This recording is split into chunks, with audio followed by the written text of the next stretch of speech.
You should be stacking your diet with protein equally with carbs, because if you eat just a high carb meal, let's just say you eat two bagels and an English muffin, you go to work. What happens is you have such a spike in insulin where in 4 hours you'll experience that crash. So, yes, your body is receiving enough calories, but your insulin was spiked so high, you release so much insulin, it dipped so low where you have that crash, and now your body needs another. Oh, I gotta go.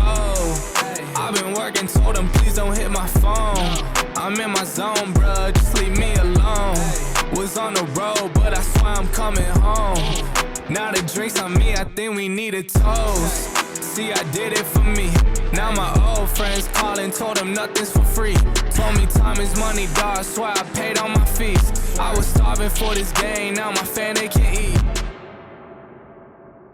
Hello, everyone. Welcome to the Cup of Nurses podcast with your hosts, Peter and Matt. We are two nurses on a mission to change this world, one conversation at a time. So let's jump right into it. If you find value in this show and want to join us on this mission, please share and review the show. It would mean absolutely everything to us. cupofnurses.com for all the info, latest updates of what we're up to, and any of our merch releases. For our conscious movement and our lifestyle podcast, you can check out wearefrontlinewarriors.com. On this episode, we got a chance to be interviewed by Alondra Segoviano. Alondra is a writer for wellandgood.com. Alondra was interested in the lifestyle of a nurse, specifically what foods we eat on shift and why. Thank you for having us on, Alondra. My name is Peter Fendura, and I'm here with my coworker and friend, Matt. So we've been nurses for quite a bit of time now. We graduated in 2016, and I started on nights, and that's kind of currently where I'm at. I'm a night shift nurse. I work in ICU here in San Diego, and I do 12-hour shifts. So luckily, I work 3 nights a week, which is definitely life-saving because I cannot imagine myself working 8 hours a day and going to work at night for 8 hours 5 times a week. So a little bit of my schedule. So my shift usually starts around 7 p.m. Usually I get ready at about 4 o'clock, 5. I get my scrubs on, pack my lunch, and I'm usually out the door. It's about a 10-15 minute commute from where I'm living. And then my shift lasts all the way till 7 a.m. So I work a 12-hour shift, 7 p.m. to 7 a.m. And usually my diet consists of whatever I make that day. So usually I eat a high protein diet. I like to eat a lot of meat. Not too much carbs because I feel that carbs don't sit the best with me. And during a 12-hour shift, they usually give us a break here in California. We have about an hour and a half break. So I usually do like 30-minute break. And then I do another 15 or 2 15s, or depending on how the night goes. So my eating style is a little bit different than Matt's. Matt's been doing days for quite a bit of time. I've been doing nights. So eating patterns are a lot different when you're doing nights. I usually try to stop eating around midnight. So I try to get my lunch in at about 11 o'clock, maybe 10 p.m. I eat my lunch, and then I kind of lay low for the rest of the night. I do a lot of intermittent fasting. I stop eating at 11, or not 11, but at midnight, and then I start eating once again at 4 p.m. So that's like a little brief breakdown of how my kind of schedule goes for my night shift. I know you mentioned you eat a lot of meat. So like when you pack your lunch, what do you typically go for? Do you make like a sandwich, or do you have like a bowl? Like how do you, when you start off your day, you're about to work 12 hours. What is your first meal? What's your lunch? And then what do you finish off with? Okay, so start with the shopping. So usually I shop at Costco and I buy things in bulk. And I usually try to work 3 nights in a row. That way my sleep schedule has some kind of a balance. So what I cook mainly is steak, chicken breast, chicken wings, ground beef. So what I basically do is I don't add any kind of crazy seasoning, salt, pepper, maybe some Italian seasoning. I bake the chicken breast. I grill the steaks. And that's, I want to be honest with you, it's probably like 80% of my lunch. So I probably for lunch, like my work lunch, I want to say I eat about a pound to a pound and a half of some kind of a meat. So chicken, beef, steak, anything like that. And then maybe I have a little bit of a carb, like a fruit. I don't eat too much other carbs like rice or flour or anything like that, because for some reason it just doesn't sit well with me. Then I get kind of gassy at work, and I try to avoid that.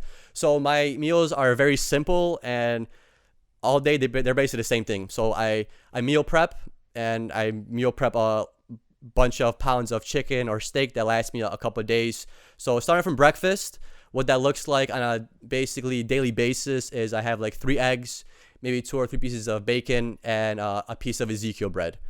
And that kind of covered me for breakfast. And keep in mind, my breakfast is usually at 4 p.m. because I fast. So that's what I consider my breakfast time. And then on my off day, I would have that for breakfast. And then my lunch, you could say, would be around 7 o'clock, maybe 6. And that would consist of maybe like a pound and a half of some kind of a meat, a salad, maybe some vegetables, and a piece of fruit. And then if I'm not working, I would have my last meal around 9-10 p.m.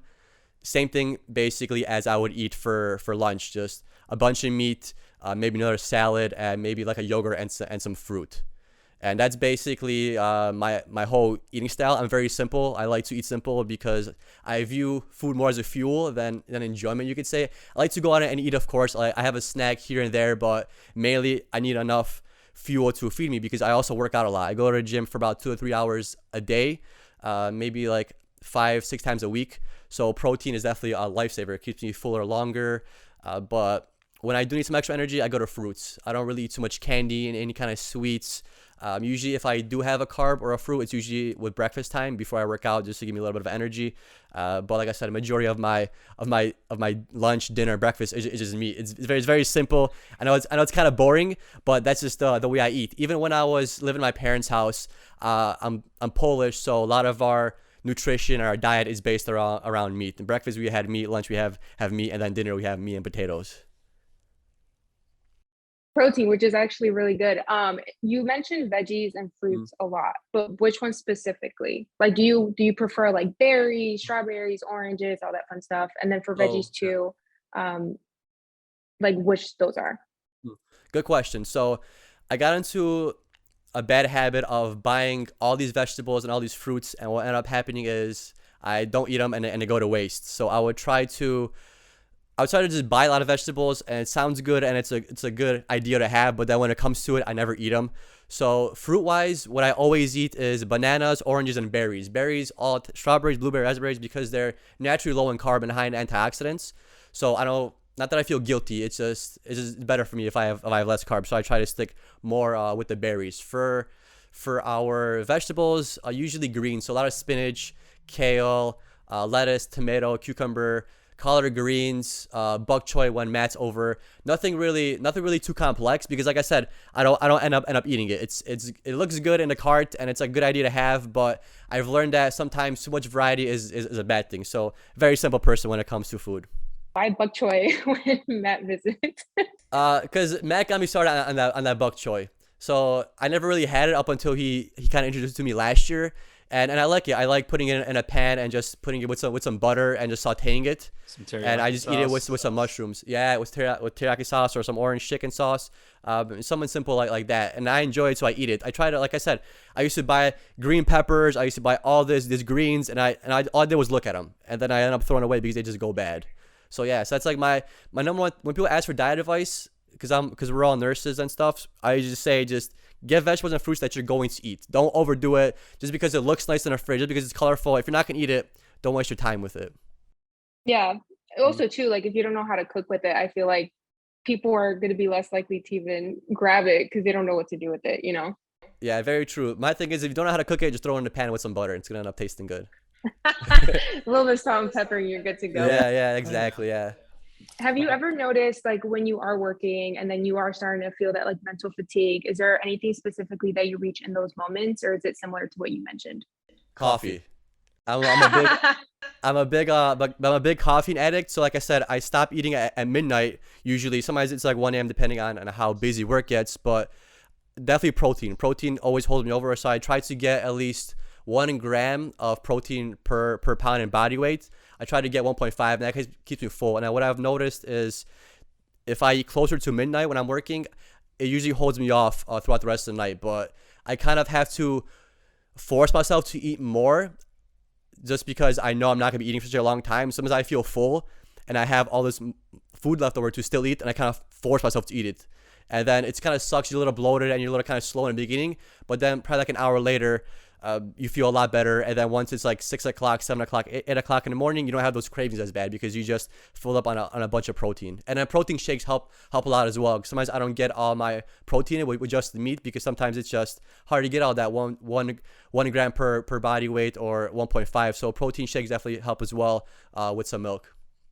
But snack wise, sorry, So go ahead. I was gonna ask, do you have like a preferred brand for protein?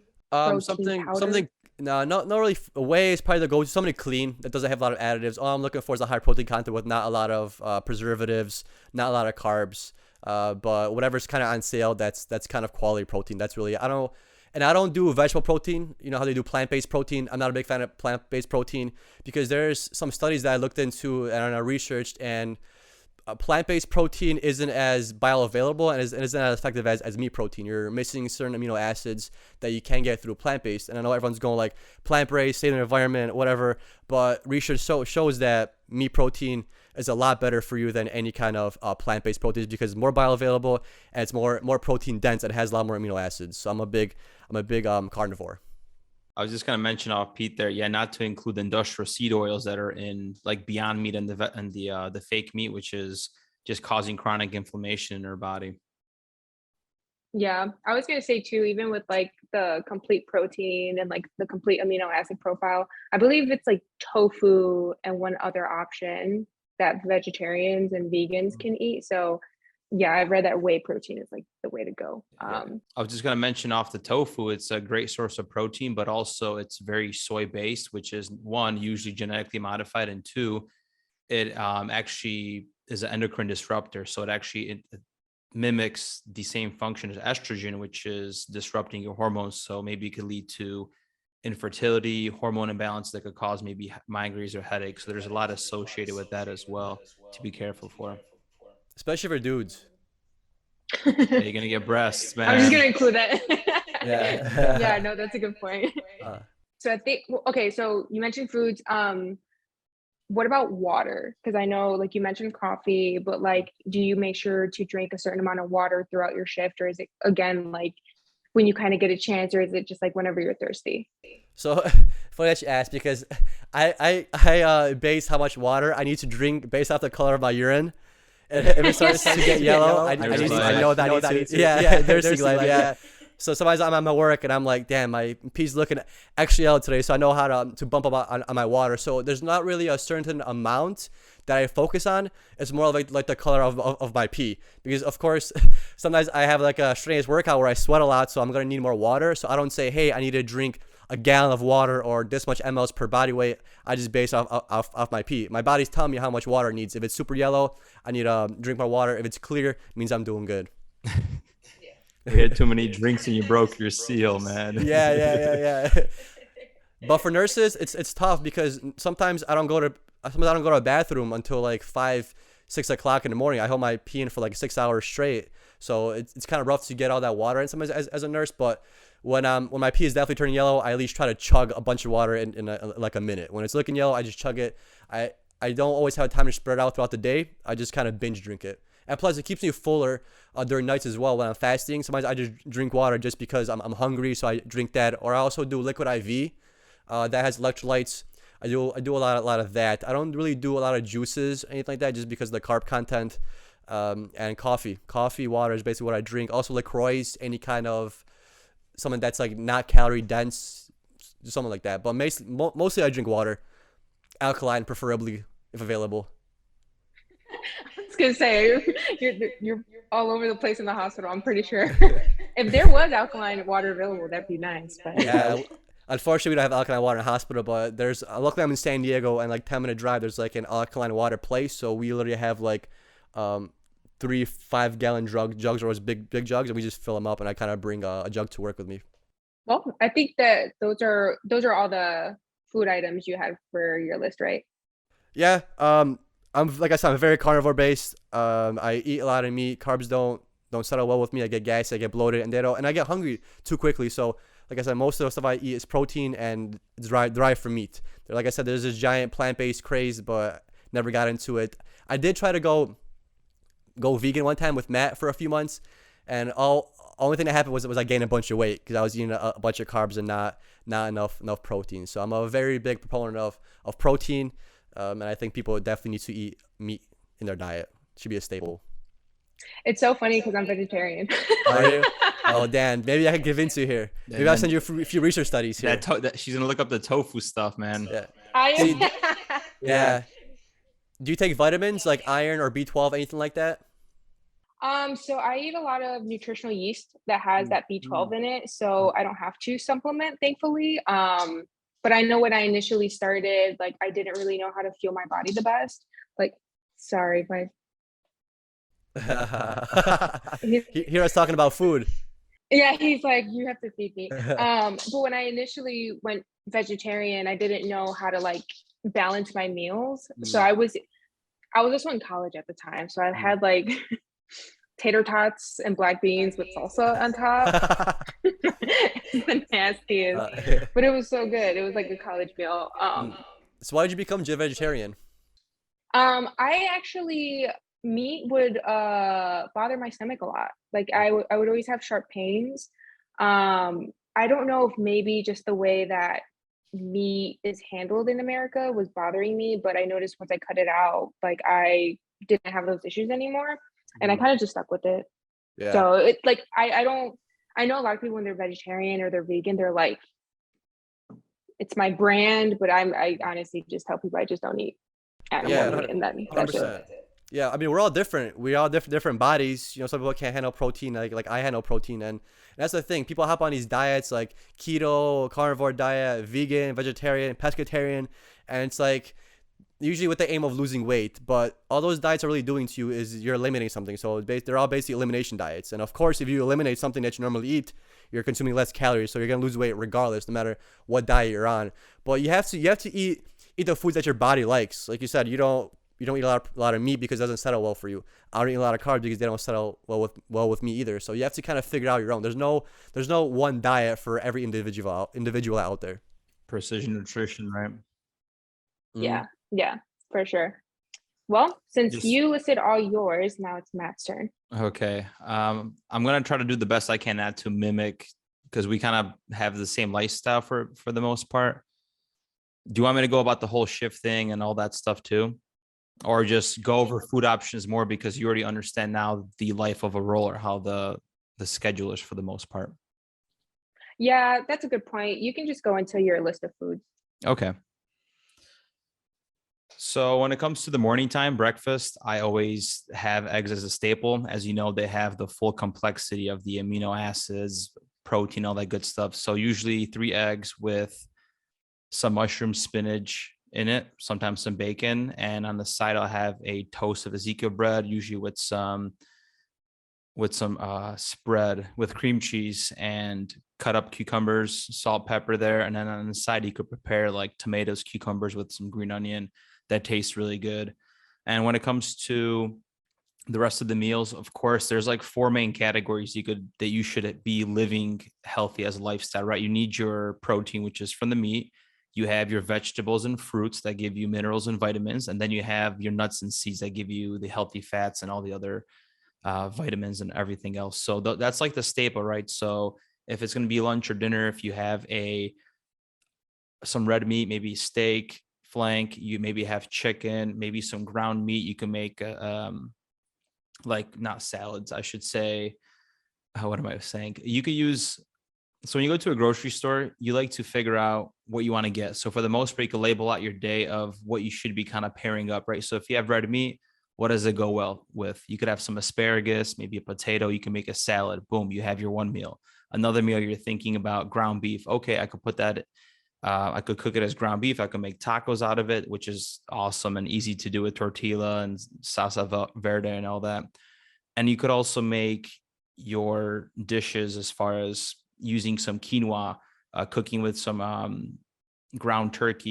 You could use spaghetti sauce mix up. You could use teriyaki sauce. So whatever kind of hits that mood, you could just switch up your vegetables. But if you get like the standard, which is mushrooms, broccoli, you could get bok choy, and you could just use those very, very versatile on your meals.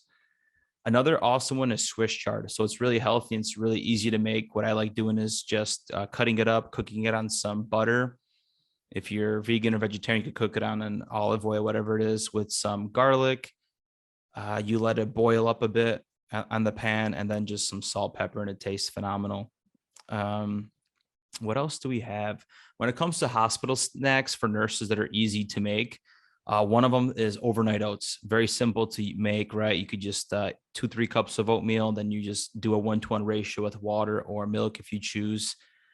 You put that in the fridge for 24 hours, and then afterwards you could add chocolate chips, blueberries, all that good stuff to it, because if you add it beforehand, it'll become very soggy. So yeah, overnight oats are awesome. You can put some peanut butter in there, any kind of berries. You can add your nuts in there as far as chia seeds or flax seeds. So it's very versatile as a meal. And usually as a nurse, you're on the go doing stuff. So that is a awesome meal for nurses. As far as the snack, sometimes I think what we figured out is RX bars are the cleanest snack for a nurse as far as a snack bar versus kind and all them. Because even on their bars, their marketing, it says 3 egg whites, 6 almonds, 4 cashews, 2 dates, and no BS. So it's very clean ingredients if you're somebody that's health conscious and want to maximize your health. I would also say I recently working my shifts, I switched to like salads. So if you have your choice of protein, that could be chicken, steak, or turkey usually, you can make a quick salad with what are we doing? Romaine lettuce, some sprouts, which are very nutritious, some cucumber, tomato. You could add some avocado, red onion in there. So that's an easy salad to make. It could sit in the fridge and snack on it whenever you can. And the problem with most salads when nurses eat them, or in general the public, is the dressing. That's the thing that really ruins everything, because they put a lot of soybean oil, which, as you know, it causes a lot of inflammation in the body because of the omega-6s. So there's a brand called Primal Kitchen, and they have their dressing off olive oil and avocado oil. So that's a really cool brand to have if you are into salads. What else we got? As far as nutrition, I mean, coffee, green tea, and water as a staple. So usually no sodas, anything like that. I try to not eat 2 hours before bed. You know what happens? You want to snack on something.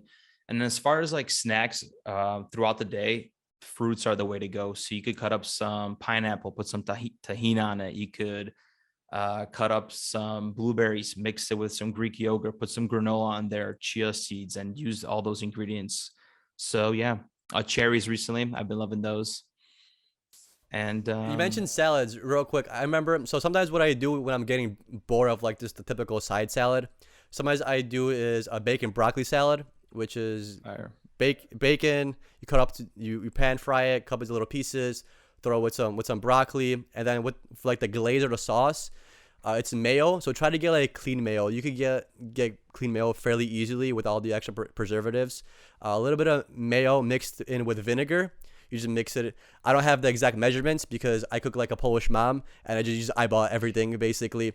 So it's those, and you can do it for taste. If you want it more sour, you could add more vinegar. If it's too sour, you can maybe add a little bit of honey in there, and just mix the mayo, honey, and vinegar together, and that's like your kind of vinaigrette. And you just pour it over the bacon and broccoli, and that's like a good salad where you're getting enough protein, you're getting some fats, but you're also getting the broccoli, because I know broccoli is really good for you, but sometimes it's boring to eat and it doesn't taste very well. So I try to always pair my vegetables up with something that's tasty. And also, Matt mentioned potatoes. So a fun thing about potatoes is they're technically a high glycemic index food, but when you boil them, you get rid of a lot of that, and it doesn't become as a high glycemic food. And if you could put those potatoes after you boil them into the fridge, they become even less of a glycemic index food. So people that like potatoes are maybe like respect their sugars, or maybe they just don't do well with high starches, you can just boil them, put them in the fridge, and make the mashed potatoes the next day, and it turns into a lot more, you could say, nutritious thing.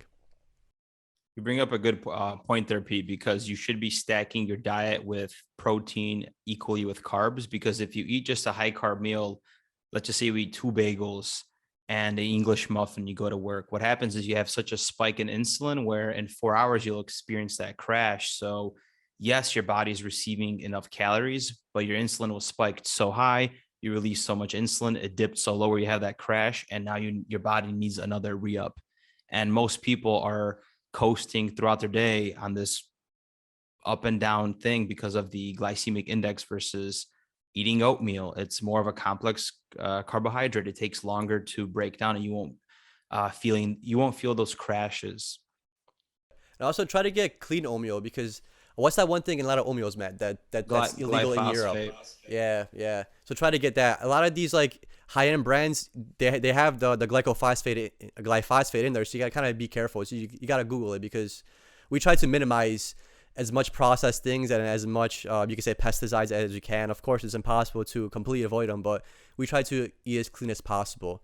And now I'm remembering also for snacks, when I'm feeling a little frisky, got a sweet tooth going on, what's a good snack to have is a mixture of like Greek yogurt, fruits, and some granola. And that's like my go-to when I'm really craving something sweet. And that's definitely on a more of a healthier end than just something that's like ice cream or pudding or whatever people eat for snacks nowadays. Yeah. I'm trying to think if anyone actually eats ice cream for a snack. I feel like during the day, no. But actually, I have a quick question for you, Matt. So you mentioned how you switched to salads. Like, why? Like, I guess, like, what caused that change? And what were you eating before that, I guess, salads replaced?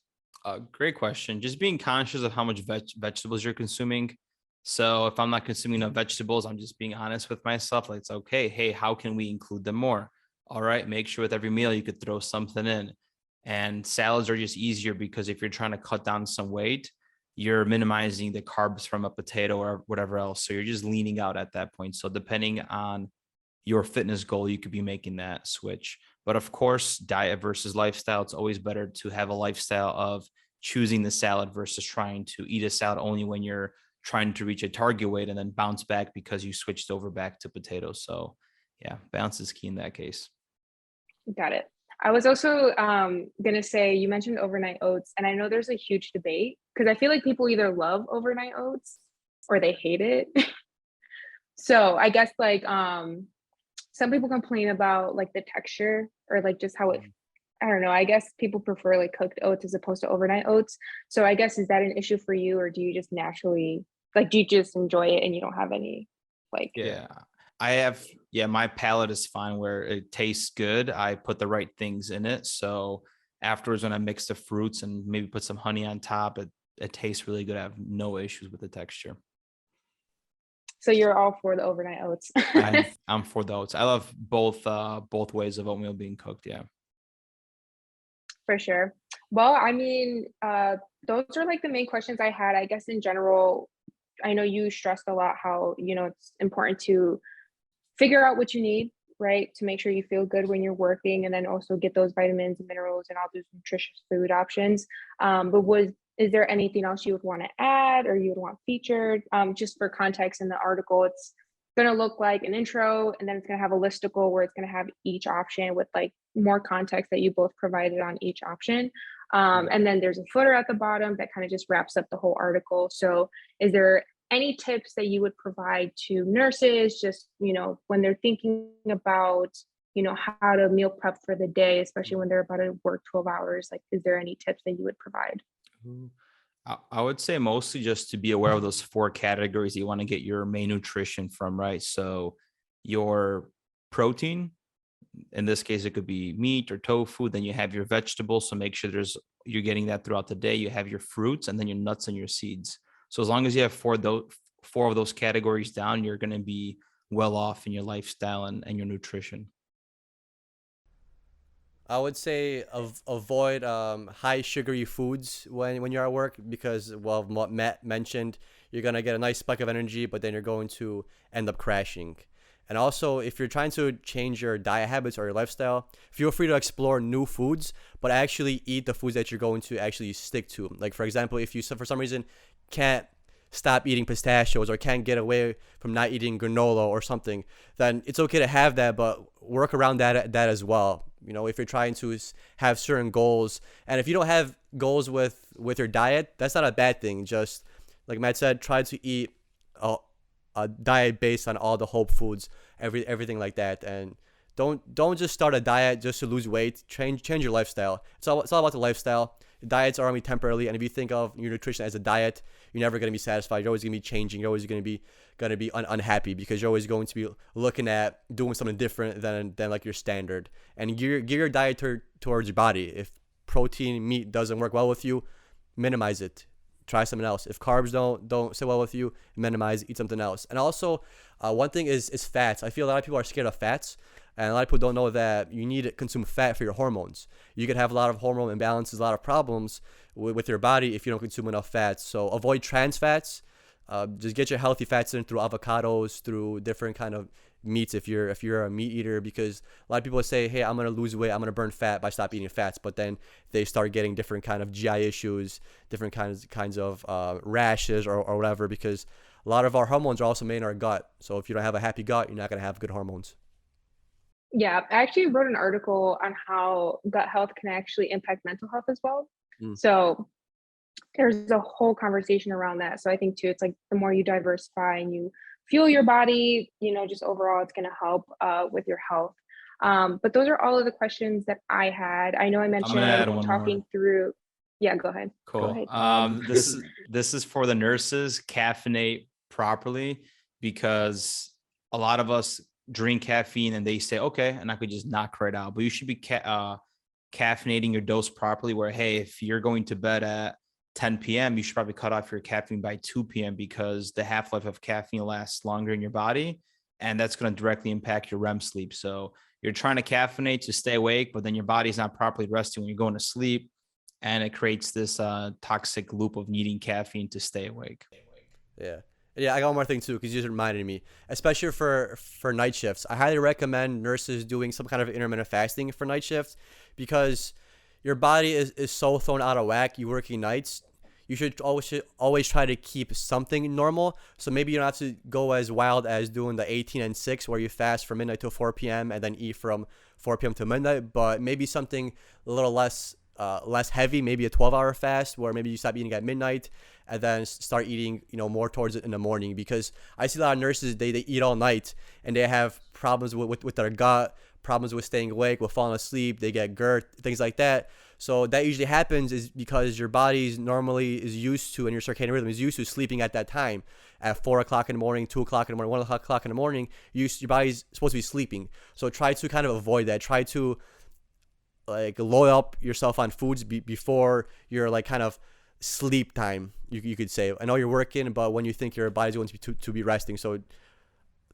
onboard a lot of foods, and then try to not eat for a good chunk of that night, especially stay away from those sugary snacks, because nurses are always snacking, and I see nurses snacking 3 o'clock in the morning. They down 2 or 3 granola bars, and then they can't sleep and they're wired, and then they get tired during report at 6, because it's no shit, you just ate a giant sugary snack 3 hours ago. You're gonna crash now. So yeah, so try to balance that as much as you can.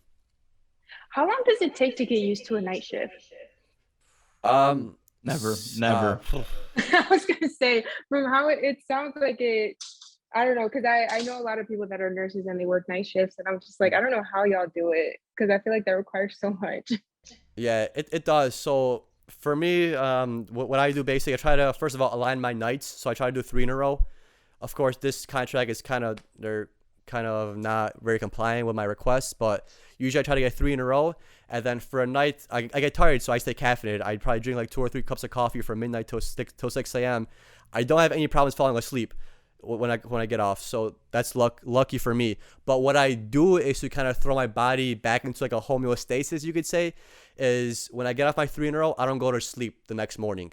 So for example, today I got off work at about 7:30. I got home around 8, and I've been awake ever since.